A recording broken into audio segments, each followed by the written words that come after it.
මොන දැන් අද මම කරන්න හදන්නේ ප්‍රශ්න කීපයක් ඒ 2020 ස්ටුඩන්ට්ස් ලා බේස් කරගෙන මේක යන්නේ හේතුව තමයි මේ වගේ ප්‍රශ්න කීපයක් අහන්න පුළුවන්. එතකොට අපි ඒකට යමු. මම මුලින්ම යනවා question එක කියවන්න. A certain company name ABC contains 4 departments. ඔන්න අපිට දීලා තියෙන්නේ උච්චරයි තොරතුරු. මොනවාද?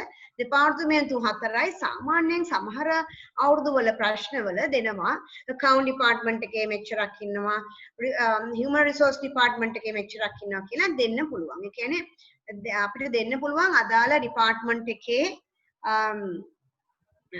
host ගාන දෙන්න පුළුවන්. ඒ host ගාන දෙනකොට සමහර වෙලාවල් වලට host කියන එක තේරෙන්නේ නැති වෙන අපිට මෙහෙම දෙන්න පුළුවන්. උදාහරණයක් computers 20යි, printer එකයි, scanner එකයි. දැන් ඔක්කොම ගාන කීයද? IP addresses කීයක් allocate වෙන්න ඕනද? 22ක් allocate වෙන්න. අන්න ඒ වගේ ඒ කියන්නේ 20යි, 1යි, 21යි, 1යි, 22යි. ඔහොම යන්න. ඒතර මේ විදිහට අහන්න පුළුවන්. දැන් මේ ප්‍රශ්න නම් ටිකක් සරලයි. හේතුව තමයි අපිට බය නැතුව account department, HR department, department 4ක් තියෙනවා කියලා විතරයි තියෙන්නේ. ඊළඟට දීලා තියෙනවා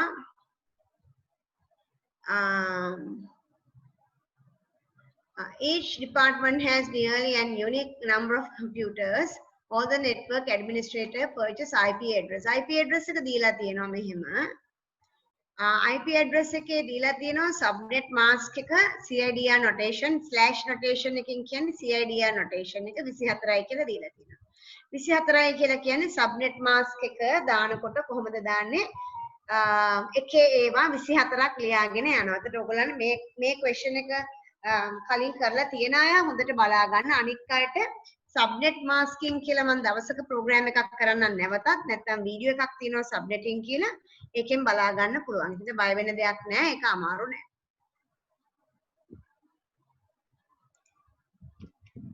ඊට පස්සේ ඊළඟට මම මේක සාර්ථක කරගන්න ඔයගලන්ට උදව් වෙනවා. ඔයගලන්ට මතකද අපේ අර magic number කියන කතන්දරේ. ඒතර අපිට මෙතෙන්දි ගන්න පුළුවන් computer networks 4ක්. කොටින්ම කියනවනම් අපි කතා කරනකොට අපි කිව්වේ ගම්මාන 4ක් හදන්න. මම මොනවාද ගන්න සූත්‍රය අපිට මතකයි. මොකද ගන්න සූත්‍රය 2 to the power මෙතන ගන්නවා එකේ ඒවා සමානයි 4 වෙන්න නම් කීයේ බල දෙක කියන්නේ 4යි.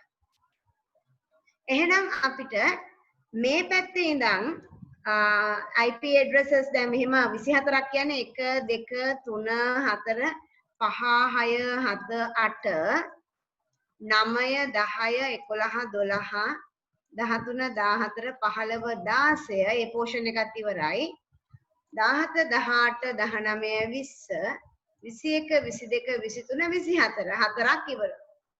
ඒ කියන්නේ 24 වෙනකම් මේ 24 වෙනකම් එකේ ඒවා දාලා යනවා. ඊළඟට ඔයා මේ පැත්තට බිංදු ටික දාගෙන යනවා 1යි 2යි 3යි 4යි 5යි 6යි 7යි 8යි.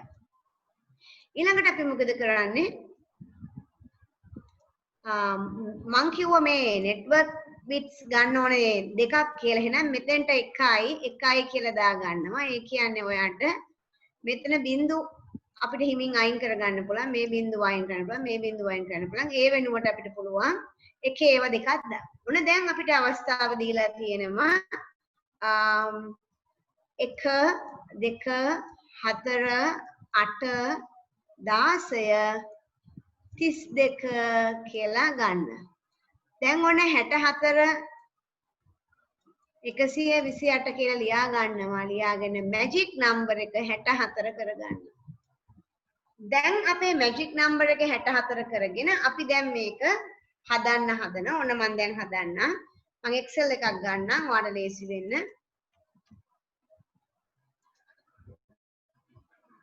IP address එක මතකයෙන් ලියා ගන්නවා. මෙතන 200 මම මේ පෙන්නන්නේ මෙතන IP address එක 200යි 30යි 5යි බිංදුව. හොඳේ මතක තියාගෙන ඉන්න. 200යි 30යි 5යි. මතකයි නේද? එහෙනම් අපි ලියමු 200යි 30යි 5යි බිංදුව. මම ඒක ටිකක් ලොකු කරන්නම් ඔයාලට පේන්න ඕනේ හින්දා right ඔන්න මෙහෙමයි IP address එක ලියාගත්තා මේ තමයි දැන් මේකට අපි magic number එකක් එකතු කරලා මෙතනට ගන්නවා අපි magic numbers හිමින් ගමු එකතු කර කර යමු 64යි magic number එක එහෙනම් මම කරනවා බිඳුවට එකතු කරනවා 64ක් 64යි එහෙනම් පළවෙනි අපේ ඩිපාර්ට්මන්ට් ටිකත් බලාගෙන මේමු අපිට මතක නෑ නේ ටික right මතක් කරගන්න accounts HR admin information technology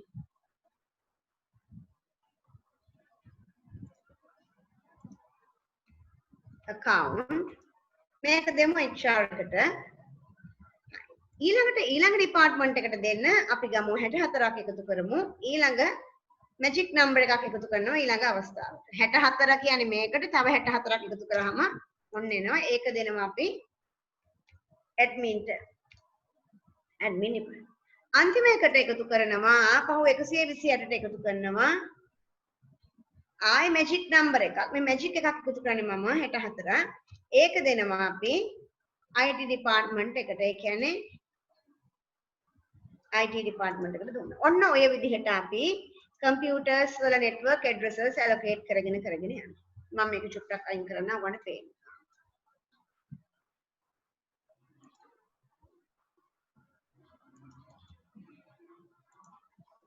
හරි ඕන දැන් ඔයාලට ඔක්කොම දැන් පේනවා මම ඒ IP addresses ටික මේ ටිකත් එක්කම හොඳට copy කරලා දෙන්නම් එතකොට ඔයාගේ පිළිතුර මේ විදිහට ගන්න පුළුවන් දැන් ඊට පස්සේ ඔයාලට තියෙන්නේ මෙන්න මේ කොටස මේක තමයි account department එක මේ තමයි HR department එකට දෙන එක මේ තමයි admin එකට දෙන එක මේ තමයි IT එකට දෙන එක දැන් අපේ මේකේ පළවෙනි අපි යමු පළවෙනි මම මේක පළවෙනි host එක මොකද්ද මේකට දෙන්න පුළුවන් එක කියලා දෙන්න පුළුවන් 1 2 3 කියලා පහයට යන්න පුළුවන් අන්තිම එක තමයි 63 ඊටත් කලින් එක 62 ඒ කියන්නේ host දෙන්න පුළුවන් එකේ ඉඳන් 62 වෙනකන් දෙන්න පුළුවන්. එහෙනම් මම host පාට ගන්නම් මේ පාට. එහෙනම් මේ 64ට ඊට කලින් අපි ඒකට කියනවා broadcast address එක කියලා. එතකොට broadcast address එක මොකද්ද වෙන්නේ? 20යි 30යි 5යි 63. එතකොට දැන් ඔයාලා දන්නවා ඔය විදිහට ඔයාට හොයන්න පුළුවන් මෙතන ඉඳන් 64 ඉඳන් 65 66 ගිහිල්ලා අන්තිම එක 127 127ට අඩු එක 126 දක්වා යන්න පුළුවන්. එතනම් මේ තමයි ඔයගොල්ලන්ගේ අහන පළවෙනි ප්‍රශ්නේ පළවෙනි host එක මේ තමයි last host එක මේ තමයි broadcast address එක මේ තමයි අදාළ IP network IP එක network දැන් පුතා හොයාගත්ත network IP එකයි පළවෙනි host එකයි අන්තිම host එකයි broadcast address එක. එහෙනම් ඔයාට ඒ ටික හොයාගෙන යන්න පුළුවන්. දැන් අපේ form එක fill කරන්න යන්නේ. අපි යමු මෙතනට. මේ ටික clear කරගමු.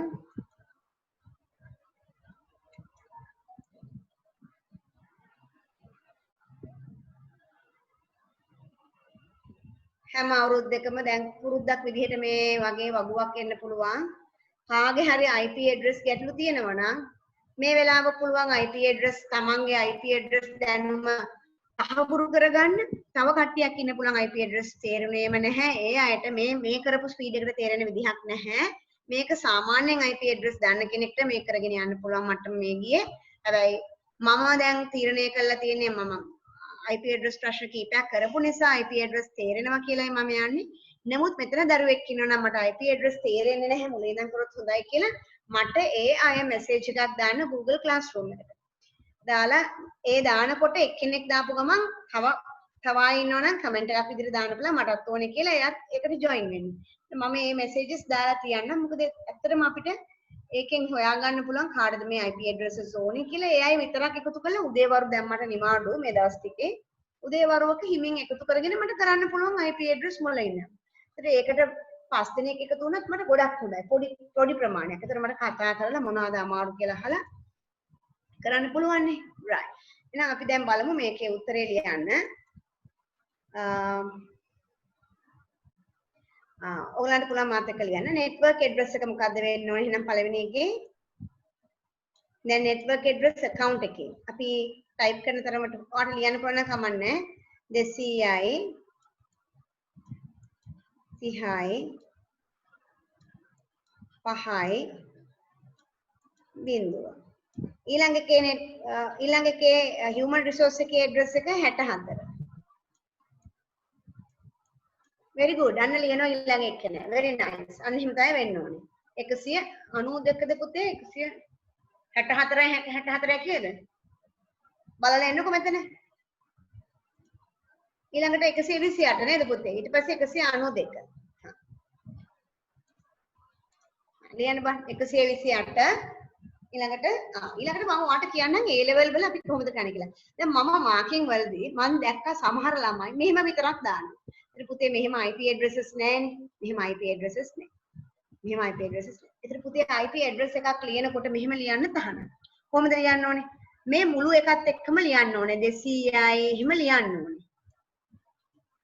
ඒ විතරක්ද මෙහෙම ලියන්නත් බෑ. අපි මෙහෙම ස්ලෑෂ් දාලා CIDR notation එක දෙන්න ඕනේ. පුතේ CIDR notation එක කියන්නේ අර එකේ ඒවා ගන්න. දැන් එකේ ඒවා මේ පැත්තට තව දෙකක් පැන්නනේ. ඔක්කොම 24ක් තිබ්බා. 24යි 2යි කීයද? 25 26. එහෙනම් මෙතන දාන්න ඕනේ කීයද? /26 කියලා ලියන්න. ඒ ඔයාගේ දැනුම හොඳට පරීක්ෂා කරන්න පුළුවන් අවස්ථාවක්. දැන් නිකන් ඇඩ්‍රස් ලියන්න බෑ. තමන්ගේ CIDR notation එකත් එක්ක ලියන්න පුරුදු කරගන්න. ඒක තමයි වටින්නේ. ඒකට ඔයා එහෙමයි ලියන්න. තේරුණාද? මෙතන ඩොට් ලියන්න හොඳේ. මේ ස්ලෑෂ් නෙමෙයි දාන්නේ දරුවෝ මෙහෙම. දැන් මම මේක හරියට ලිව්වොත් මෙහෙමයි ලියන්නේ.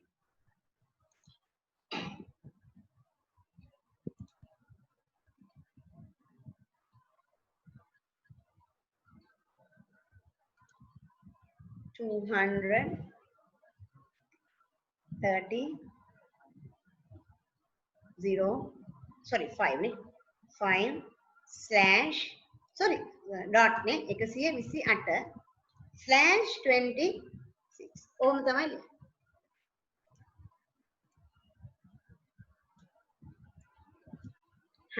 ඉතින් මේක මේ දරුවා ලිව්වා හරිය 1 ඉඳන් 64 වෙන 62 වෙනකම් අන්තිම එක ලියන්න පුතේ 63.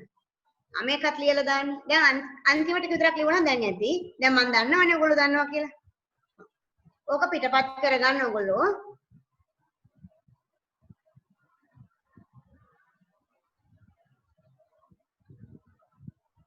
ඒක දෙකක් පුරවන්න ඉක්මනට පුතේ. මෙතන පුරවන්න 64 ඉඳන් කීයද? 65. මේකේ අන්තිම එක කීයද?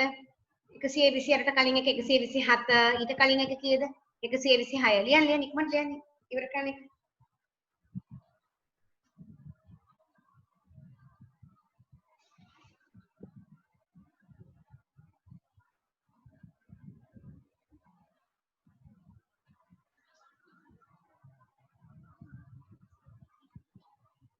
ඉක්මනට ලියලා ඉවර කරන්න එක උඩ ලියන්න නැතුව එක්කෙනෙක් ලියන්න එතකොට ලේසි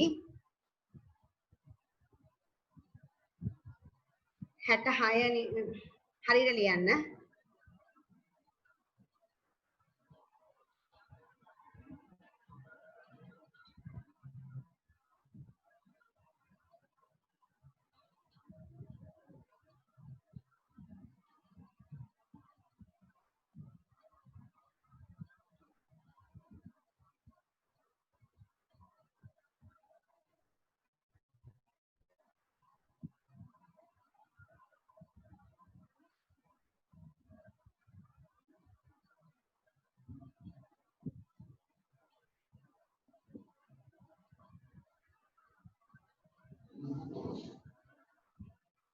හරියට ලියුවද? මේ 66 නම් වැරදි දරුවෝ. මේක හදන්න. මේ 66 වැරදි. 126 එන්න ඕනේ.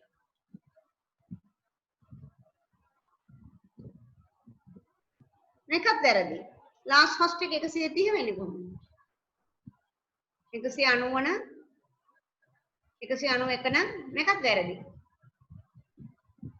මේක හරි. මේ දෙකම හරි.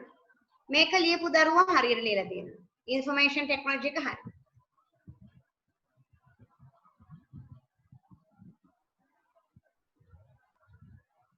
ඕක මට උත්තරේ ඕනේ හොඳේ. හරි. එක්කෙනෙක් හරියට කරන්න මම බලනවා කවුද කරන්නේ කියලා. මට පේනවා.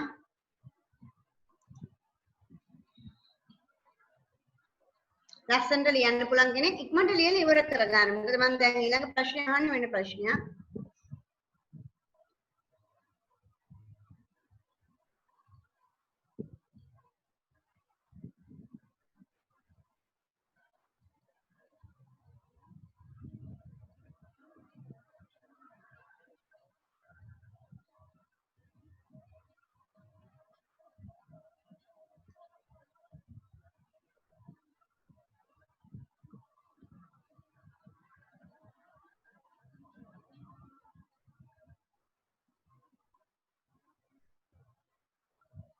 හරිද? හරි. ඔන්න දැන් මම චෙක් කරනවා. මට මම හරි දානවා අනික් ඒවාට මම හරි දාන්නේ. පළවෙනි එක කොමක් කරනවනේ ඔයගොල්ලෝ. පළවෙනි එක බිඳුව හරි. ඊළඟ එක 64 අන්තිම එක 128 වෙන්න ඕනේ මේක. ඊළඟ 192. ඊළඟට මම මේක යන්නම් මුලින්ම එකේ ඉඳන් 160 sorry එකේ ඉඳන් 62 වෙනකන් යනවා ආරම්භක එක 1 අවසාන එක 62. එහෙනම් ඊට අන්තිම මෙයා 64 නම් මෙයාට එකක් කලින් එක තමයි 63. ඒක තමයි බ්‍රෝඩ්කාස්ට් එක. මෙයා 126 නම් එයාට එකක් අඩු එක 127 බ්‍රෝඩ්කාස්ට්. එහෙනම් එයාට එකක් අඩු එක 126 ලාස්ට් හොස්ට් එක සදෙව් හරියටම හරි. ඊළඟට ශක්‍ය හරි 65 හරි. ශක්‍ය හරි. ඊළඟට 126 අන්තිමට 128න් ඉවර වෙන්නේ 128 නම් 129 ඉවර වෙනම මේක හරි. මොකද මෙයාගේ අන්තිම එක 192 එයාට අන්තිමට කලින් එක තමයි 191 එයාට කලින් එක 190 ලාස්ට් හොස්ට් එක මේක 129 තමයි ෆස්ට් හොස්ට් ඇඩ්‍රස් එක. ඊට පස්සේ මෙයාගේ කොහොමත් හරි කලින්ම හරි වෙලා තිබුණේ 192 193 ෆස්ට් හොස්ට් එක ලාස්ට් හොස්ට් එක 254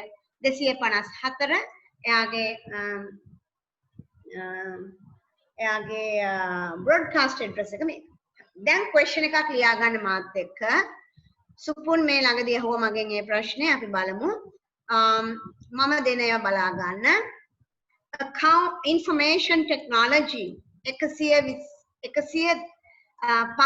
කම්පියුටර් 110ක් කම්පියුටර් කියලා කියන්නේ 110ක් කම්පියුටර්ස් තියෙනවා.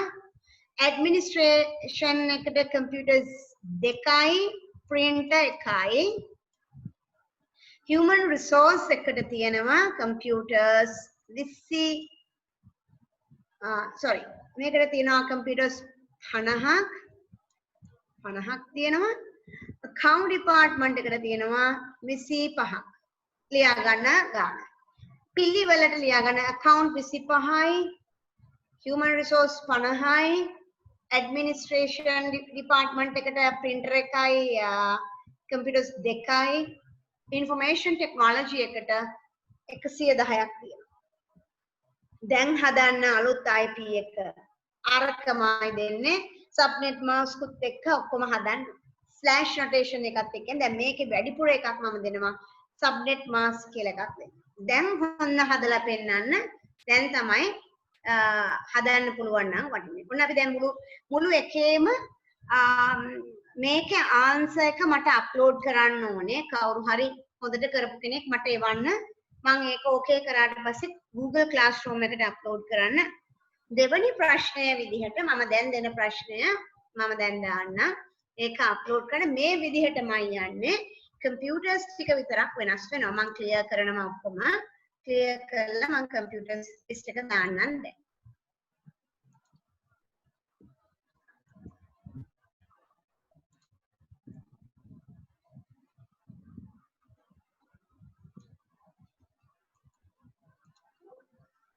Same question. I'm going to have same question.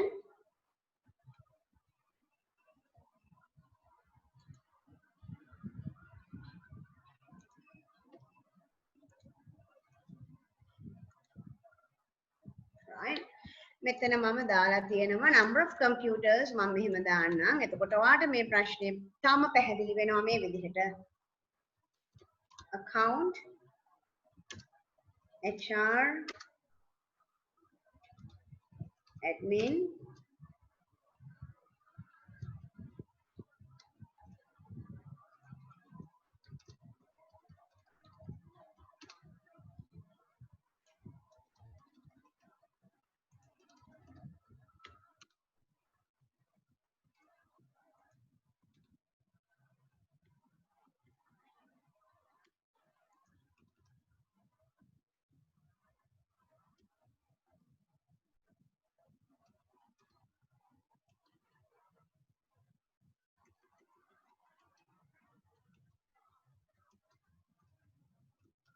and one printer, admin.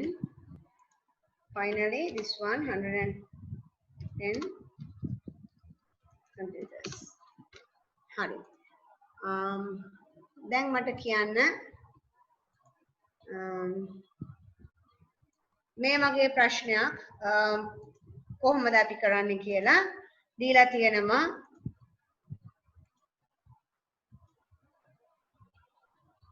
Account department 20 computers, 50 computers, HR department, admin විදිහට දීලා තියෙනවා.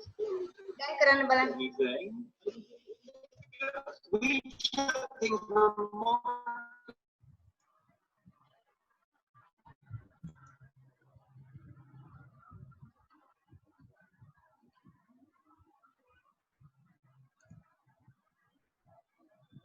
කොහමද යන්නේ මේක?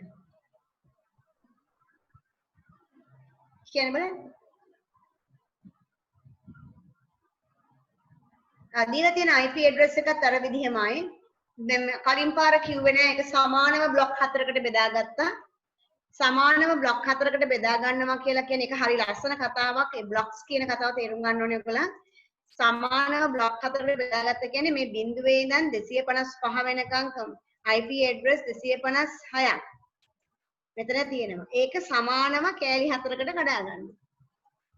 මෙතනට කීයද 64 බ්ලොක්ස් කඩා ගන්න. දැන් කතන්දරේ වෙනස්. මෙතනට 110ක් යවුවොත් මොකද වෙන්නේ? දැන් අපි කෙලින්ම බලලා මෙයාට 4කට බෙදුවොත් අපිට account department එකට 64ක් නෙමෙයි 20ක් මෙතන දාන්න දීලා තියෙනවා. right? එතකොට ඒක ප්‍රශ්නයක් වෙනවා අපිට. එතකොට 110ක් කොහටද දාන්නේ කියන එක ගැටලුවක් වෙනවා. එහෙනම් අපි කොහොමද කඩන්නේ? එහෙනම් පළවෙනි පියවර ලියා ගන්න අපි මේ දීලා තියෙන කම්පියුටර්ස් දීලා තියෙන ඕඩර් එක නෙමෙයි අපි ගන්නවා අපිට හම්බ වෙන ලොකුම එක. අපිට හම්බ වෙන ලොකුම එක තමයි 110. ඊළඟට අපිට හම්බ වෙන ලොකුම එක 50. ඊට පස්සේ අපිට ලොකුම හම්බ වෙන එක 20. ඊළඟට හම්බ වෙන්නේ 3යි. මේක 3යි. ඒක 3ක් කියලා ගන්න වෙනවා. දැන් තේරුණාද? දැන් අපි පිළිවෙලට ලියා ගන්නවා ඒ පිළිවෙලට යනවා. ඊට පස්සේ අපිට එන උත්තරේ ටික මේ දීලා තියෙන chart එකට දාගෙන යන්න තමයි ඕනේ. තේරුණාද? right.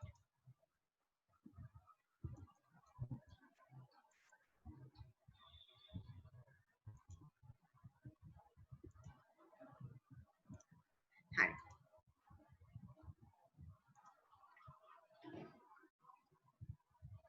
එහෙනම් මම මේක මෙතනට දානවා. දැන් මට ලොකු ටාස්ක් එකක් තියෙනවා. ඒ තමයි මේ කම්පියුටර්ස් ටික හරියට හොයා ගන්න ඕනේ. එහෙනම් මම මේ ඕඩර් එකට නෙමෙයි දාන්නේ. මේක මම මකනවා. මේ ඕඩර් එකට දාන්නේ නැහැ. ඔක්කොම මකලා දානවා. හොඳට බලන්න දැන් මම කරන්න හැටි. right අපි අලුත් sheet එකක් ගමුකෝ. මේකෙදි අපි කරන්නේ අපි මුලින්ම හොයා ගන්නවා මට තියෙන ඩිපාර්ට්මන්ට් එක ලියා ගන්නවා. මුලින්ම මම ඕඩර් එක ගන්නවා. මුලින්ම ගන්න ইনফরমේෂන් ටෙක්නොලොජි IT ඩිපාර්ට්මන්ට් එකේ කම්පියුටර්ස් තියෙන ගාන දා ගන්නවා 110යි. දෙවෙනියට මට තියෙන ගැටලුව තමයි මොකක් විසඳ ගන්නද? මට තියෙන ඊළඟ ගැටලුව තමයි මට ඕනේ ඊට පස්සේ වැඩියෙන් තියෙන HR ඩිපාර්ට්මන්ට් එකේ කම්පියුටර්ස් තියෙනවා 50. මට ඒ 50 ඊට පස්සේ allocate කරගන්න ඕනේ. ඊළඟට මට තියෙන ලොකුම ගැටලුව තමයි account department එකේ account department එකේ computers 20ක් තියෙනවා මට ඒක හදා ගන්න ඕනේ. අවසානයේ මට computers දෙකක් එක printer එකක් තියෙනවා. එහෙනම් ඒ මගේ admin එකේ මට තියෙන්නේ කම්පියුටර්ස් තුනක ගැටලුවක් කියන්නේ IP address තුනක් දී ගන්න විතරයි ඕනේ. ඔය ටික මම ලියාගත්ත දැන් මට මේක ඕනේ නැහැ. දැන් මම යනවා මගේ මම ඉගෙන ගත්ත knowledge එක හොයාගෙන ඒ තමයි මම ඉගෙන ගත්තා network සම්බන්ධයෙන්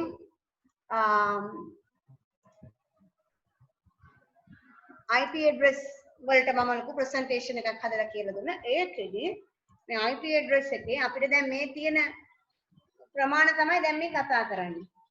right? ඉතින් එතනදී මට තියෙන ලොකුම ගැටලුව තමයි මම දැනගන්න ඕනේ number of computers A order එක ගහගත්තා. දැන් මගේ ගාව තියෙනවා magic table එකක්. ඒ magic table එකේ ලියලා තියෙනවා මෙන්න මෙහෙම. මේ පැත්තේ ඉඳන් host ගන්න පුළුවන්. දැන් host අපිට බින්දු අපේ IP address එක හරි ලේසි අපිට දීලා තියෙනවා මෙන්න මෙහෙම IP address එකක් 200යි 30යි 5යි බිඳුව දීලා තියෙනවා විතරක් නෙමෙයි /24 කියලා දීලා තියෙනවා. ඒ කියන්නේ අන්තිම bits 8 බිඳු දීලා තියෙනවා. ඒ කියන්නේ ඔයාට ඕන තරම් මේ අන්තිම bits 8 ඕන විදිහට පාලනය කරගන්න පුළුවන් කියලා තමයි කියන්නේ. 1යි 2යි 3යි 4යි 5යි 6යි 7යි 8යි. දැන් මම මොකද මුලින්ම කරන්නේ? මුලින්ම බලනවා මම network වලට නෙමෙයි priority දෙන්නේ මම host පැත්තට priority දෙන්නේ. host එක හදාගන්නේ කොහොමද? host එක හදාගන්න සූත්‍රය තමයි දෙකේ බල බිඳු ගාන දාන්න. ඒකෙන් දෙකක් අඩු කරාම ඔයාට host ගාන එනවා. මගේ පළවෙනියටම තියෙන ප්‍රශ්නේ තමයි host ගාන 110ක්වත් allocate කරන්න පුළුවන් එකම එක මෙන්න මේක පළවෙනි අවස්ථාව විතරයි. ඒ කියන්නේ මෙතනින් එකම එක bit එකක් borrow කරොත් මට 126ක් host හදාගන්න පුළුවන්. ඒ කියන්නේ මගේ IT department එකට මෙන්න මේ විදිහට ගන්න පුළුවන් වෙන කිසිම ක්‍රමයක් ගන්න බෑ. එහෙනම් මම තීරණය කරනවා එක bit එකක් borrow කරනවා කියන්නේ මගේ magic number එක කීයද වෙන්නේ 128 magic number එක පාවිච්චි කරනවා. එහෙනම් මම යනවා මගේ මෙතනට ගිහිල්ලා මම පළවෙනි අපි ඒකට ලොකු කරලා පේනත් එක කරමු. 200යි 30යි 55 බිඳුවෙන් පටන් අරගෙන මම ඇඩ් කරනවා කීයක්ද ඊළඟ එක හදන්න නම් මම ඇඩ් කරනවා ඒ බිඳුවට මැජික් නම්බර් එක 28ක්. ඒ කියන්නේ මම මේක හදාගන්නේ කොහොමද කියලා බලන්න පුතේ. මම හදා ගන්නවා /25. කියන්නේ එකම එක බිට් එකක් borrow කරලායි තියෙන්නේ. තේරුණාද මං කියප එක bit එකක් borrow කරලා. දැන් ඔයාට යන්න පුළුවන් පළවෙනි 1 2 3 ආදී වශයෙන් ගිහිල්ලා 127 වෙනකම්ම ගිහිල්ලා ඒක බ්‍රෝඩ්කාස්ට් කරලා 126 වෙනකන් ඔයා කම්පියුටර්ස් IT ඩිපාර්ට්මන්ට් එකේ allocate කරගෙන යන්න කියලා මම මේ තමයි ඔයාගේ first block එක මම ඒක ලස්සන පාටක් දානවා හොයාගන්න. ඒ ඔයාගේ first block එක ඔයාගේ පළවෙනි block එක ඒ කියන්නේ IT department එකට ඔය 27 වෙනකන් දෙන්න ඒගොල්ලන් කිසි ප්‍රශ්නයක් නැතුව කරගෙන යන්න. දැන් යනවා මගේ 50ක් හොයාගන්න කම්පියුටර් 50ක් හොයන්න නම් මම ආයි magic number හොයාගෙන යනවා. අර මගේ table එක තියෙනවා magic table එක 50ක් හොයන්න නම් තව එක bit එකක් borrow කරාම හරිය කියන්නේ තවත් එකක් ගන්නවා magic number එක 64 වෙනකන්. එහෙනම් මම නැවත යනවා Excel එකට ගිහිල්ලා මෙතන ඉඳන් ඊළඟ account department එක යනකොට 128ට මං magic number එක 64ක් යනවා විතරක් නෙමෙයි මෙයාට කියනවා දාන්න මෙන්න මෙහෙම sorry මම ඒක දැන් මෙහෙම ලියන්නම් 128 කියලා ලියන්නම් 128/25 කියන්නේ එකයිනේ 26 කියන්නේ දෙකක් ගිහිල්ලා තියෙනවා. කොහොම දාන්න. ඒ කියන්නේ මගේ HR එකට කම්පියුටර්ස් 64ක් ඒ බ්ලොක් එක අයින් කරනවා 64ක් මට දාන්න පුළුවන් කිසි ප්‍රශ්නයක් නැහැ. එයාගේ අන්තිම එක 191යි බ්‍රෝඩ්කාස්ට් එක එයාගේ අන්තිම හොස්ට් එක 190 වෙනකන් මට මෙතන කම්පියුටර්ස් 129 30 31 131 ආදී වශයෙන් HR එකට මට වෙන් කරන්න පුළුවන්. දැන් මම යනවා ඊළඟ එකට. කම්පියුටර් 20ක් ගන්න කොහොමද යන්නේ? යන් අපි අපේ මේකට එහෙන් බලලෙමු. 20ක් ගන්න කොහොමද? 16 බෑ. මෙන්න මෙතනින් ගමු. තව බිට් එකක් බොරෝ කරගමු. ඔයාට බිට් 3ක් බොරෝ කරගත්තාම හරි කියන්නේ 24 25 26 27 කියලා ලියන්න පුළුවන්. මැජික් නම්බර් එක 32. ඒ කියන්නේ කම්පියුටර් 30ක් අපිට ගන්න පුළුවන්. බය නැතුව ගන්න පුළුවන්. එහෙනම් මම යනවා මෙතනට account department එකට. මේකේ තියෙන දැන් 192 නේ. 192යි. මම ඊළඟ එකට යනකොට මොකද්ද කරන්නේ? සමානයි 192ට එකතු කරනවා මන් 32ක්. 224ක් යනකම් යන්න පුළුවන්. මොකද වෙන්නේ 224ක් අරන් යන්න පුළුවන්. එහෙනම් අපි මෙයාගේ දාමු අර CIDR notation එක දාමු කොහොමද 27 කියලා දාමු. ඒ කියන්නේ බිට් 3ක් බරව කරලා තියෙනවා. මැජික් නම්බර් එක 64ට සෙට් වෙලා තියෙනවා. එහෙනම් 193 194 ආදී වශයෙන් ගිහිල්ලා 220 කීයද 223 වෙනකන් ගිහිල්ලා ඊට කලින් එක 222 වෙනකන් අන්තිම හස්ටකට ගිහිල්ලා මෙන්න මෙයාලට පුළුවන් හදන්න මොකද්ද? ඒ මගේ අලුත් පාටක් දානවා. නිල් පාට දානවා. ඒ තමයි මගේ අලුත් account department. දැන් තියෙන කම්පියුටර් 3යි. කම්පියුටර් 3ක් ගන්නකොට මොනවද අපි ගන්නෙ බලමු ගිහිල්ලා අපේ 3ක් ගන්න නම් අඩුම තරමෙන් මෙතන ගන්න බෑ මෙතෙන්ට යන්න. ඒ කියන්නේ එකේ ඒවා කීයක් පන්නන්න ඕනද? 1යි 2යි 3යි 4යි 5යි ස්ලෑෂ් නොටේෂන් එක ගත්තොත් කීයද? 24 ඉඳන් 25 26 27 28 29 කියලා දාන්න වෙනවා. 29 වෙනකන් දානවා 8ක් ගන්න ඕනේ. එහෙනම් මැජික් නම්බර් එක 8කින් එකතු කරා නම් කම්පියුටර්ස් 6කට හදා ගන්න පුළුවන්. මෙතන ඉඳන් ඔයා 2යි 2යි 4ට එකතු කරනවා. මැජික් නම්බර් එක 8ක් එකතු කරාම හරි. මේකේ ස්ලෑෂ් නොටේෂන් එක මම කීයද ලියන්න කිව්වේ? කීයක් ගන්න කිව්වද මම? බලන්න. 29ක් යනකම් ගන්න කිව්වා. එහෙනම් 29 කියලා දාගමු. කතාව ඉවරයි. දැන් තියෙන වාසිය තමයි 225 226 ඒ වගේම 227 දාපු ගමන් අර කම්පියුටර් 2යි අර printer එකයි දාන්න පුළුවන්. වැඩිපුර ඒවා තියෙනව නේද? වැඩිපුර ඒවා තව තියෙනවා කීපයක්. ඒක මොකද කරන්නේ? ඒක ගැන කලබල වෙන්න ඕනේ නැහැ. ඒක අනාගතයේදී ඇඩ්මින් ඩිපාර්ට්මන්ට් එකට තව ස්කෑනර් එකක් හරි ලැප්ටොප් එකක් හරි ගත්තොත් ඇලොකේට් කරන්න පුළුවන්. එහෙනම් එයාගේ අන්තිම එක 232ට කලින් එක 231. මෙයා තමයි එයාගේ බ්‍රෝඩ්කාස්ට්. වාසනාවකට අනාගතයේදී 256 වෙනකන් තව IP addresses ටිකක් මම ඉතුරු කරලා දීලා තියෙනවා. ඒකට කියනවා variable length IP addressing කියලා. ඒ කියන්නේ IP address allocate කරාට පස්සේ තව දුරටත් වටිනා අනාගතයේ ප්‍රයෝජනට සඳහා අපිට ඉතුරු කරගන්න පුළුවන්. මොකද ඔයා දැක්ක මම ඉල්ලපු පරාසය ගත්තාම එකක් 110යි අනික 50යි අනික 20යි අනික 3යි. ඉතින් අපරාධේ මේ IP addresses ඔක්කොම machines හරි devices හරි තියෙන්නේ කීයද බලන්න. ඒ 183යිනේ අපරාධේ 256ක් තියෙන එකේ අපිට මේ ඉතුරු කරගන්න පුළුවන් අනවශ්‍ය يعني IP waste එක අවම කරන්න පුළුවන්. එතකොට මේක තමයි කරන්න පුළුවන් හොඳම දේ. ඒතර අපි මේක මේ විදිහට මුලින්ම කරේ ඕඩර් කරගත්තා ascending descending order එකට. descending කියන්නේ වැඩිම එකේ ඉඳන් අඩුම එක. බලන්න මගේ question එකේ මම දීලා තියෙන order එක. මගේ question එකේ මම දුන්නේ කොහොමද? මම දුන්නේ මෙහෙම. account 20යි HR 50යි admin 2යි වැඩිම ගාණ යටට දාලා තියෙනවා. ඉතින් කලබල වෙන්න එපා. ඔයාට පුළුවන් මුලින්ම information technology එක බිඳුවෙන් පටන් අරගෙන ඊට පස්සේ ඉතුරු ටිකට යන්න.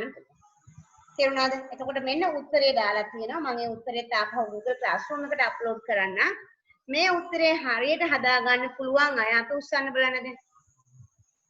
මට හරියට හදා ගන්න පුළුවන්. descending order එකට හදාගත්තොත් හදන්න පුළුවන්. right. හොඳයි. ඕකට ප්‍රැක්ටිස් වෙලා යන්න. host ගැන අවධානය host බෙදා ගන්න බැරි වුණොත් ඕකට යන්න. කෙලින්ම මේකට යන්න එපා දරුවෝ. දැන් උදාහරණයක් දුන්නොත් මෙහෙම කම්පියුටර් 20යි 20යි 20යි 20. නැත්නම් කම්පියුටර් 60යි 60යි 60යි 60යි දුන්නොත් ඔයාට කෙලින්ම යන්න පුළුවන්. කිසි ප්‍රශ්නයක් නැතු. දැන් මේක එහෙම නෙවෙයි මහා විශාල ගාණක් ආයි දෙකක්. ඔයගේ අසමමිතික ප්‍රමාණ වලින් තිබුණොත් ඔයාට යන්න තියෙන එකම ක්‍රමය මේක. ඊළඟට මම තව ප්‍රශ්නයක් අහනවා ඔයගොල්ලන්ගෙන්. ජාලයේ සැකසීමෙන් අනතුරුව සමාගමේ ඕනේ දෙපාර්තමේන්තුවක් ඕනෑම සේවකයෙකුට තම දෙපාර්තමේන්තුවේ පරිගණකයට වෙබ් අතිරික්ෂුව මගින් www.ni.lk වෙබ් අඩවිය වෙත සාර්ථකව පිවිසිය හැක. එනමුදු එක්තරා දිනයක සේවකයෙක් තම දෙපාර්තමේන්තුවේ පරිගණකයක් එම වෙබ් අඩවිය ප්‍රවේශ විය නොහැකි බව දැනගනී. ඉහත ගැටලුවකට සුදු දෙන හේතු මොනවාද? දැන් ඔයාගේ ඉස්කෝලේ මෙච්චරකල් ඔයා ගිහිල්ලා හිටපු මේ කම්පියුටර් එකේ දැන් කියනවා ඉන්ටර්නෙට් යන්න බෑ කියලා. හේතු මොනවද?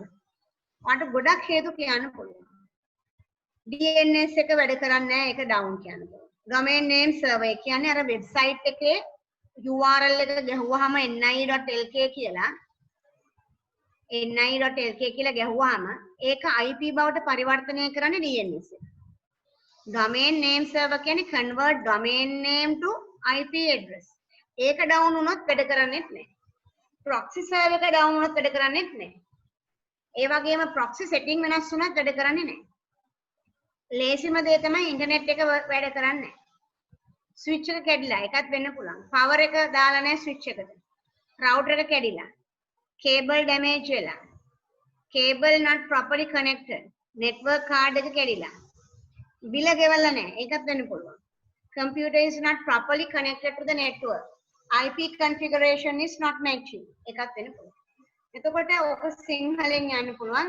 DNS server is not වැඩ කරන්නේ නැහැ අක්‍රියයි. නියෝජන සේවාදායකයා අක්‍රියයි. නියෝජන සිටුවීම වෙනස් කිරීම කියන්නේ proxy setting වෙනස් කරලා අන්තර්ජාලයේ බිඳ වැටීම ආදී වශයෙන් යන්න පුළුවන්. සද්දයිනේ ඔයගොල්ලන්ට ඇහෙන්නේ. හරි. ඊළඟට අපි හරි. ඊළඟට මම හිතුවා ඔයගොල්ලන්ගෙන් මෙහෙම ප්‍රශ්නයක් අහන්න. මේක අහන්නම පුළුවන්. මේක ඉතා අහන්න පුළුවන් ප්‍රශ්නයක්. ලියා ගන්න ප්‍රශ්නේ ඔබගේ පරිගණක ජාලයට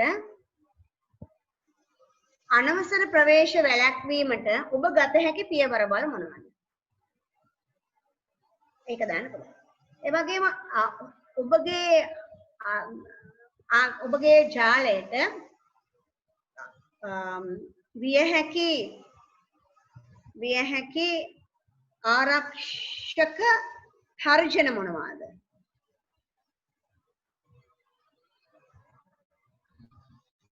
What are the threats that can be occurred to that can be expected in your network? So what kind of threats can be expected? මොන වගේ threats දෙන්න පුළුවන්? අනවසර ප්‍රවේශ එන්න පුළුවන් නේ. එතකොට ඒකට මොනවද ඔයාට ගන්න පුළුවන් best practices? What are the best practices that you can use in your network, in your organization? ඉතින් කියන්න පුළුවන් operating system එක update කරලා තියෙන්න ඕනේ. Genuine operating system එකක් තියෙන්න ඕනේ. Registered එක. Virus guard එක update කරලා තියෙන්න ඕනේ. Backups අරන් තියෙන්න ඕනේ. Use proper passwords. Password you have to regular change. ඔය ප්‍රශ්න අනිවාර්යෙන් අහන්න පුළුවන් මේ ඇහුවා වගේ. මේ 2018 ඇහුවේ අර ප්‍රශ්නේ ලියාගෙන යන මම හිතන්නේ පන්ති කාමරේදීත් ඔක මතක් කරා. පන්ති ඔබගේ ජාලයේ ආරක්ෂාවට ගත හැකි හොඳ පුරුදු මොනවාද? best practices නැත්නම් යහ පුරුදු නැත්නම් හොඳම මාර්ගය මොකක්ද කියන එක අහන්න පුළුවන්. ඒතර ඔය ටික කියන්න පුළුවන් ඔයාලට. ඒතර ඒක ඉතාම වැදගත් දෙයක් මම දැන් මේ මතක් කරේ. එතකොට ඒක ඔයාලට කියන්න පුළුවන්. දැන් අද මම ඇත්තටම ලෑස්ති වෙලාම තව ප්‍රශ්න ටිකක් කරන්න මම දන්නවා වෙලාව මදි වෙයි කියලා. නමුත් මම මේක යනවා. Normalization. Define the term normalization in database and advantage and disadvantages කියන්න පුළුවන්. Normalization මෙන්න උත්තරේ තමයි දත්ත සමුදායක දත්ත පිළිවෙලකට අනුව සැකසීම ප්‍රමිතිකරණය කියලා කියනවා. Normalization is a process organized data in database to minimize data redundancy. දත්ත අවම අනුපිටපත් වීම අවම කරන්න භාවිතා කරන ක්‍රමවේදය. මේක දැනගත යුතුම වෙනවා. ඊළඟට ඔයාලට කියන්න පුළුවන් මේකෙන් වෙන්නේ divide the large table into smaller tables and link the relationship. ඊළඟට ඔයාලට කතා කරන්න පුළුවන් එහි වාසි ගොඩක් තියෙනවා. data redundancy නැත්නම් duplicate කරන එක minimize කරනවා. no නෙවෙයි minimize කරනවා. ඒ වගේම data integrity constraint maintain. right? ඒ වගේම data සොයන්න search කරන්න ලේසි. ඒ වගේම data integrity no update, no delete, no insert, anomalize. Right? එතකොට perform faster because it's small table. Searching, sorting time is fast. Right? ඒ වගේම it's easy to maintain and change. Update can be quickly done and insert can be quickly. Tables are small, so it is very easy to access. Again, buffering speed එක හරි වැඩි. Right? එතකොට ඔයාට කියන්න පුළුවන් ප්‍රමිතිකරණයේ වාසි විදිහට මේව කියන්න. මොනවාද අවාසි වෙන්නේ? මම ඒක ඔයගලන්ට ලියන්න දෙනවා. හොඳ උත්තරයක් ලියාගෙන එන්න ඕනේ. හොඳේ? මොකද මම මේ ප්‍රශ්න මේක හරියට කතා කරපු ප්‍රශ්නයක්. දත්ත විශ්වාසනීයයි අනුපිටපත් වෙන්නේ නැහැ. අඩුයි අනුපිටපත් වෙන එක වෙන්නේ නැහැ නෙමෙයි අඩුයි. දත්තවල විශ්වාසනීයභාවය වැඩි. මැකීම ඇතුළත් කිරීම ආදී ව්‍යාකූල ඒවා නැහැ. ඒවා කියන්න පුළුවන් ඔයාලට. ඊට පස්සේ ඔයාලට කියන්න පුළුවන් වඩා නිර්වුල් හින්දා තා කුඩා වගු නිසා යාවත් කාලීන කිරීම පහසුයි, සොයන්න පහසුයි, වඩා හොඳ කාර්ය සාධනයක් තියෙනවා, performance high කියන එක තමයි ඒ කියන්නේ. දත්ත ඇතුළත් කිරීම වඩා කාර්යක්ෂමයි කියලා කියන්න පුළුවන්. එහෙනම් ඔය ටික අපිට කතා කරන්න පුළුවන්. හොඳට උත්තරයක් ලෑස්ති කරගෙන මම අලුත් ප්‍රශ්නයක් ඔයගලන්ට දානවා. මෙන්න මේක කරගෙන එන්න. මෙන්න මේ තුන්වෙනි ප්‍රශ්නෙත් කරගෙන එන්න. normalize කරන එක මේක කරගෙන ඇවිල්ලා මාත් එක්ක ඩිස්කස් කරන්න පුළුවන්. right? මෙතනින් මම සෙෂන් එක නතර කරනවා. හෙට වෙනකොට Google Classroom එකේ class code එක ගන්න මට call කරලා class code එක ගන්න. recording ගැන මම ඩිස්කස් කරන්නම් සස්මිතත් එක්ක. සස්මිත රෙකෝඩ් කරපුවා කොහොමද අප්ලෝඩ් කරන්න කියලා අපි දෙන්න කතා කරලා ඒකත් කරන්නම්. ඊට පස්සේ අපි බලමු ඉදිරියට කොහොමද classes කරන්න ඕනේ කියලා. දැනට මම group එකේ කට්ටිය ඉවත් කරලා නැවත ගන්නවා.